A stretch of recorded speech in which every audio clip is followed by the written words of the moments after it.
नमस्कार दोस्तों इंडिया हो या फिर कोई दूसरे देश, जब भी इलेक्ट्रिसिटी सप्लाई की बात आती है तो दो तरह की सप्लाई हमें देखने को मिलती है। एक है सिंगल फेज और दूसरा थ्री फेज।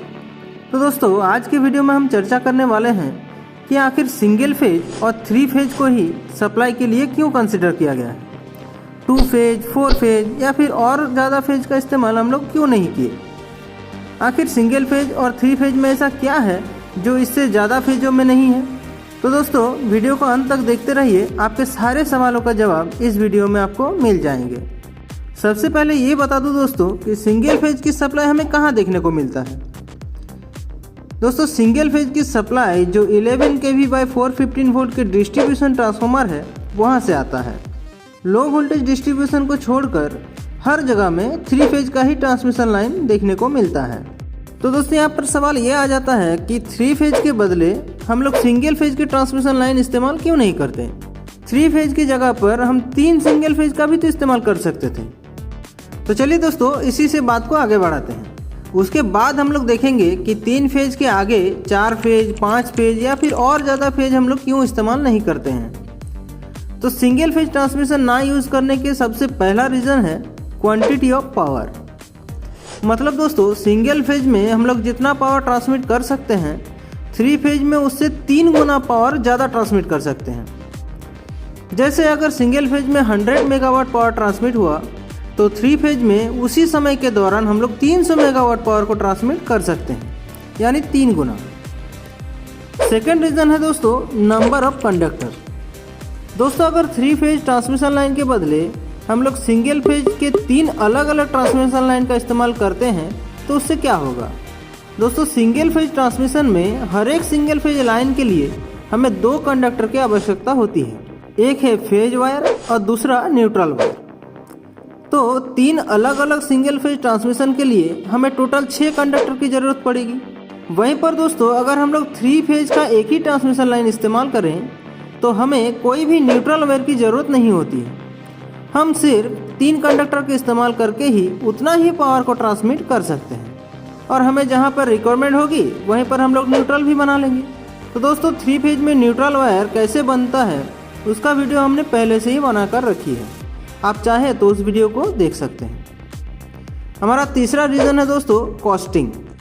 दोस्तों 3 अलग अलग सिंगल फेज की ट्रांसमिशन के लिए 3 टरबाइन, 3 अल्टरनेटर, 6 ट्रांसमिशन वायर, बड़े ट्रांसमिशन टावर जैसी कई सारे चीज़ों की ज़रूरत होगी, जिस वजह से पूरा सिस्टम का कॉस्ट कई गुना बढ़ जाएगी। इसके बदले अगर हम लोग थ्री फेज ट्रांसमिशन का इस्तेमाल करें तो एक ही टरबाइन और एक ही अल्टरनेटर का इस्तेमाल करके उतना ही पावर को हम लोग ट्रांसमिट कर पाते हैं। इससे ट्रांसमिशन की खर्चा काफ़ी हद तक कम हो जाती है।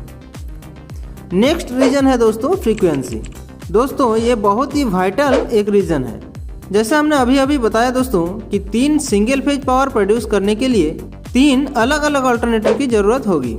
तो दोस्तों 3 अलग अलग अल्टरनेटर में 3 अलग अलग रोटर भी होगी और अगर हम तीनों फेज की फ्रीक्वेंसी को सेम रखना चाहते हैं तो तीनों रोटर को हमें सेम स्पीड पर घुमाना होगा। अगर रोटर के स्पीड में कोई बदलाव आया तो फ्रीक्वेंसी भी चेंज हो जाएगा, क्योंकि दोस्तों फ्रीक्वेंसी डायरेक्टली प्रोपोर्शनल होता है रोटर की स्पीड से। लेकिन दोस्तों किसी भी हालत में हम फेजों की फ्रीक्वेंसी चेंज नहीं कर सकते, क्योंकि दोस्तों इससे काफ़ी सारे नुकसान हो जाएगा। इसके जगह पर हम लोग दोस्तों अगर एक ही अल्टरनेटर का इस्तेमाल करके थ्री फेज पावर प्रोड्यूस करें तो एक ही रोटर को हमें घुमाना होगा और एक रोटर की वजह से बाय डिफ़ॉल्ट 3 फेज के जो पावर है उसका फ्रीक्वेंसी भी सेम होगी। तो इस वजह से भी दोस्तों हम लोग थ्री फेज ट्रांसमिशन को प्रेफर करते हैं। हमारा फिफ्थ रीज़न है एफिशिएंसी एंड वोल्टेज ड्रॉप। दोस्तों जैसे कि हमने कहा कि सिंगल फेज के मुकाबले हम लोग थ्री फेज में 3 गुना पावर ट्रांसमिट कर सकते हैं। इसका मतलब ये हुआ कि हम लोग कम वायर की इस्तेमाल करके ही ज़्यादा पावर को ट्रांसमिट कर लेते हैं। तो इसलिए दोस्तों पावर के हिसाब से भी और कॉस्ट के हिसाब से भी थ्री फेज सिस्टम ज़्यादा एफिशिएंट होता है सिंगल फेज सिस्टम से। ये तो हुआ दोस्तों एफिशिएंसी की बात। अब बात कर लेते हैं वोल्टेज ड्रॉप की। दोस्तों हर एक कंडक्टर के अंदर कुछ ना कुछ रेजिस्टेंस होता ही है और उस रेजिस्टेंस की वजह से वोल्टेज ड्रॉप होती है। तो दोस्तों 3 वायर के मुकाबले 6 वायर में वोल्टेज ड्रॉप काफ़ी बढ़ जाता है। इसलिए 3 फेज के जगह पर अगर हम लोग 3 अलग अलग सिंगल फेज ट्रांसमिशन लाइन का इस्तेमाल करें तो ट्रांसमिशन एंड और रिसीविंग एंड में जो वोल्टेज होगा उसमें काफ़ी ज़्यादा डिफरेंस देखने को मिलेगा। नेक्स्ट रीजन है दोस्तों स्मूथनेस ऑफ पावर। दोस्तों जो सिंगल फेज पावर होता है वो पल्सेटिंग नेचर का होता है, मतलब दोस्तों एक बार ये पीक पर जाती है फिर जीरो हो जाती है, इसके बाद नेगेटिव साइड में फिर पीक पर जाकर फिर से जीरो हो जाती है। इसका मतलब है दोस्तों कि सिंगल फेज पावर हर वक्त एक समान नहीं रहता, ये कम ज़्यादा होते रहता है।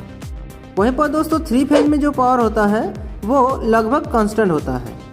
इसके अलावा दोस्तों सिंगल फेज पावर के मुकाबले 3 फेज पावर ज़्यादा होने की वजह से 5 HP से ज़्यादा साइज के मोटर भी आराम से 3 फेज में चल जाता है, लेकिन सिंगल फेज पावर से हम 5 HP तक ही मोटर चला पाते हैं, उससे ज़्यादा नहीं।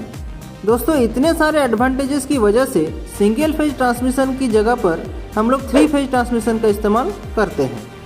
लेकिन यहाँ पर एक सवाल और आ जाता है कि 2 फेज का इस्तेमाल क्यों नहीं हुआ। दोस्तों 2 फेज में सिंगल फेज के मुकाबले पावर 2 गुना जरूर होता है, लेकिन दोस्तों 2 फेज में भी 3 वायर की ज़रूरत होती है, 2 फेज के लिए और 1 न्यूट्रल के लिए। तो दोस्तों 3 वायर का इस्तेमाल करके अगर हम लोग सिंगल फेज के मुकाबले 3 गुना पावर पाते हैं तो हम लोग 2 फेज का इस्तेमाल क्यों करेंगे, जबकि दोनों में 3 तारों का ही इस्तेमाल करना है। इससे बढ़िया होगा कि हम लोग 3 फेज का ही इस्तेमाल कर लें। इससे न्यूट्रल वायर की खर्चा भी बच जाएगा और वो ज़्यादा एफिशिएंट भी होगा। इसलिए हम लोग 2 फेज की बदले 3 फेज का ही इस्तेमाल करते हैं। अब फाइनली दोस्तों 4 फेज, 5 फेज, 6 फेज या फिर उससे ज़्यादा फेजों का इस्तेमाल क्यों नहीं किया गया उसके ऊपर थोड़ा चर्चा कर लेते हैं। दोस्तों 3 फेज के बदले 4 फेज, 5 फेज या फिर अगर हम लोग 6 फेज का इस्तेमाल करें तो इसमें पावर ज़रूर बढ़ेगा, लेकिन दोस्तों पावर बढ़ने के साथ साथ कई और चीज़ भी इसमें ऐड हो जाएगा। जैसे ज़्यादा फेज के पावर को प्रोडक्शन करने से लेकर ट्रांसमिशन, डिस्ट्रीब्यूशन ये सब भी महंगा हो जाएगा, क्योंकि दोस्तों इसमें और ज़्यादा और बड़ा सेटअप की ज़रूरत होगी। इसके अलावा इन लाइंस की प्रोटेक्शन में जो सर्किट ब्रेकर्स, रिलेज इस्तेमाल होगा उसके भी कॉस्टिंग इंक्रीज हो जाएगा। और इससे भी बढ़ के दोस्तों ज़्यादा फेजों से जो सिस्टम बनेगा वो बहुत ही ज़्यादा कॉम्प्लिकेटेड बन जाएगा। तो दोस्तों इतने सारे डिसएडवांटेजेस की वजह से हम लोग 3 से ज़्यादा फेजों का इस्तेमाल नहीं करते हैं। दोस्तों सिंगल फेज के मुकाबले 3 फेज में बहुत सारे एडवांटेजेस देखने को मिल जाता है, इसलिए हम लोग सिंगल फेज के बदले 3 फेज के ट्रांसमिशन को एक्सेप्ट किए हैं। लेकिन दोस्तों इससे ज़्यादा फेज अगर हम लोग इस्तेमाल करें तो पावर थोड़ा बढ़ेगा, ठीक है, लेकिन सिर्फ पावर बढ़ाने के लिए हम लोग इतने सारे डिसएडवांटेजेस का सामना नहीं कर सकते। जैसे अगर हम लोग 6 फेज का इस्तेमाल करेंगे तो उससे बढ़िया होगा कि हम लोग 3 फेज के 2-2 सर्किट इस्तेमाल कर लेंगे, ये 6 फेज से भी ज़्यादा एफिशिएंट भी हो जाएगा। तो यही कारण है दोस्तों कि ट्रांसमिशन के लिए हम लोग सिर्फ 3 फेज का ही इस्तेमाल करते हैं, उससे ज़्यादा फेज का इस्तेमाल नहीं करते। तो दोस्तों आशा करते हैं इस टॉपिक के ऊपर आपके जितने भी डाउट्स थे वो सारे क्लियर हो चुके हैं। तो दोस्तों वीडियो अगर पसंद आया तो इस वीडियो को लाइक करके फेयर नॉलेज चैनल को जरूर सब्सक्राइब कर लें। मिलेंगे दोस्तों नेक्स्ट वीडियो में इसी तरह के किसी इंटरेस्टिंग टॉपिक के साथ। तब तक के लिए अपना ध्यान रखिएगा। Good bye.